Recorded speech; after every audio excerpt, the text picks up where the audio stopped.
দেখো, সমাজে কিছু মানুষ আছে যারা কিনা তুমি যতই যে কাজই করো, যত ভালো কাজই করো, তারা তোমার খুঁত ধরতে ঠিক উপস্থিত হয়ে যাবে। তুমি যদি গরিব দুঃখী মানুষের পাশে থাকো, তারা কি বলবে? ও লোক দেখাচ্ছে আদিখ্যাতা।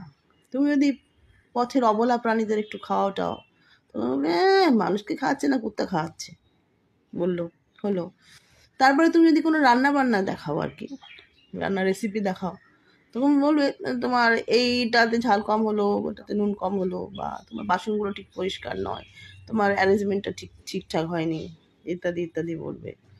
তুমি যদি কোনো ট্রাভেল ব্লগ দেখাও, কোথাও বেড়াতে গিয়ে দেখাও, বলে মানুষ ঘুরতে পারছে না, ওনার এত পয়সা, নিজে ঘুরছিস তো ঘোর না, লোক দেখানোর কি আছে?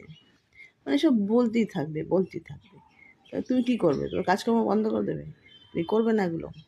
না, তুমি সব কিছুই করবে, তুমি তোমার যেটা খুশি সেটা করবে, কারোর ক্ষতি না করে। কিন্তু ওইগুলোকে না ছুঁড়ে ডাস্টবিনে ফেলে দেবে, জাস্ট তুলবে ছুঁড়ে ফেলে দেবে। ওকে, তাহলে তুমি তোমার কাজে সাকসেসফুল হবে, কাজটা ঠিকঠাক করবে, মানে কনসেন্ট্রেশন দিয়ে কাজটা করতে পারবে। ওকে। হুম।